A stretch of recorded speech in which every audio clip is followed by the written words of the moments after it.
Vingegaard is already out the saddle, and Pogačar is just sitting down and riding away.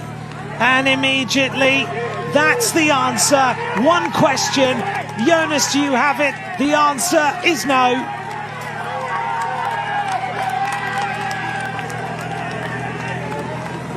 He just rides away.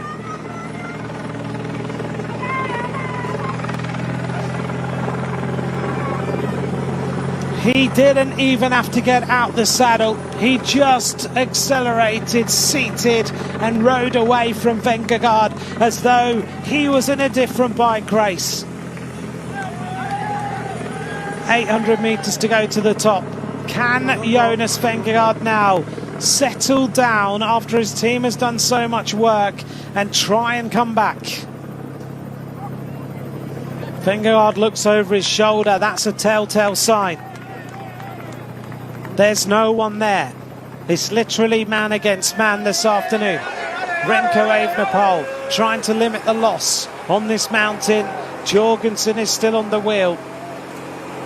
It's been a sizzling hot day on the roads to Combloux.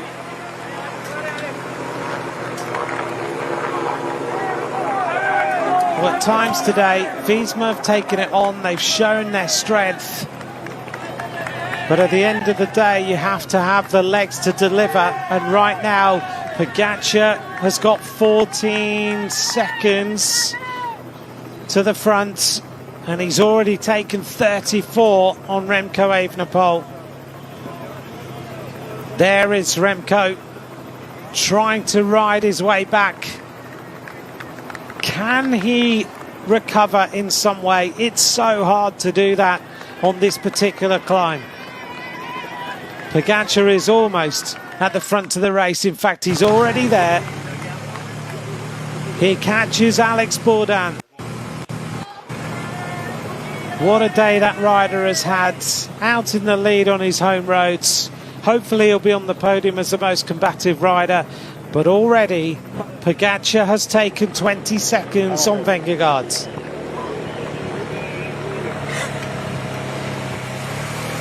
In 600 metres, Pogačar has taken 17 seconds.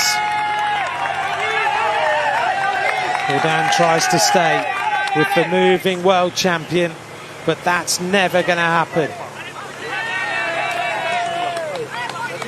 Well, we all worried. We all asked questions. We thought that the world champion didn't have it after the time trial the other day. But right now, he's showing who's boss. He's already won one stage, and he's just riding away from everybody else. What are the time gaps going to be at the top of these two mountains? Vingegaard is holding it though. Watch the times. 39 seconds to Remco Evenepoel. He's 38 seconds down on Remco Evenepoel. Look at Vingegaard sprinting flat out while Pogačar is in the saddle. And he just can't go with it. Like there is no answer.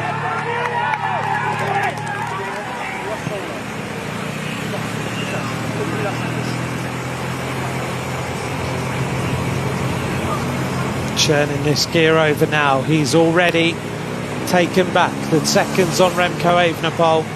38 seconds was the deficit. He's already at 46.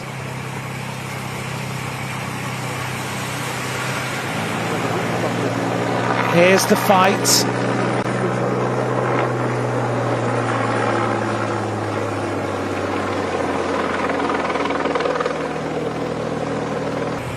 And Lipovitz goes on the attack. He makes his move. He gets rid of Remco Evenepoel. He's decided he's got to try. Remember, Lipovitz is 34 seconds behind Pogačar in terms of the general classification. He's second overall. This is his opportunity. He fires away. This is his chance.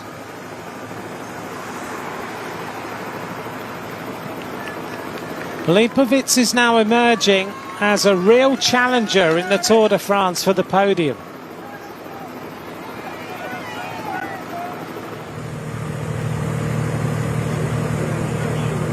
Still the average speed, 43.1 kilometers an hour. It's 30 degrees on this climb right now.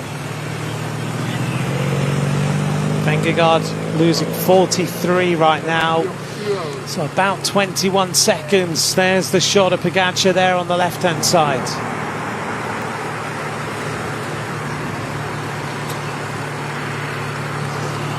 Vingegaard looking for any sign that Pogačar is just in front of him. On day one, it looked like Vingegaard had real strength.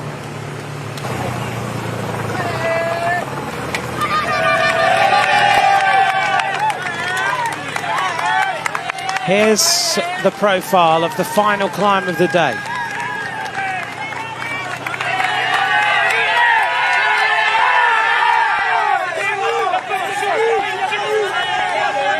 Jorgensen sitting there waiting. I'm sure at some point he's going to attack, which he does. There's the moment where Remco's work has been taken advantage of by Jorgensen. And Jorgensen now is going forward to try and put himself in a position to help Visma in a couple of days' time. Remco is having one of those days. The sweat is pouring off him, unlike Pogačar.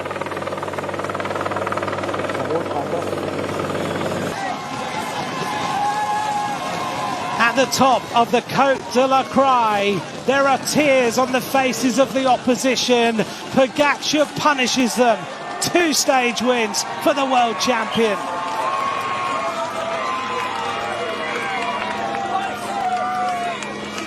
Now the clock starts.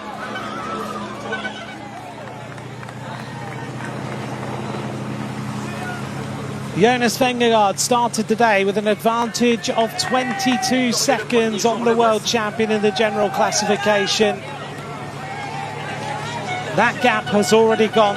There will be a new yellow and blue jersey at the end of stage 6. Now Vingegaard has to limit his losses.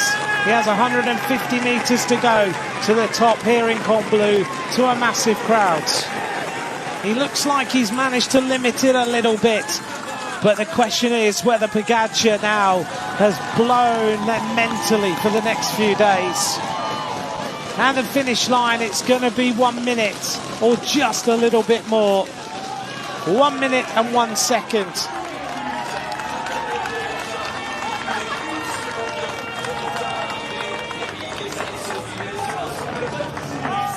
It's almost flipped it the other way in terms of time gaps. Lipovic comes up to the finish line. What a job from him today. 1:23 to Lipovic. Here comes Jorgensen. He's only just behind in 1:30. And Remco Evenepoel has had a horrible, horrible day on this climb to Combloux. The leader of the race looked from the start of today's stage like things were just not going his way. A little split on the first climb. Remco ships 1:51 to the world champion.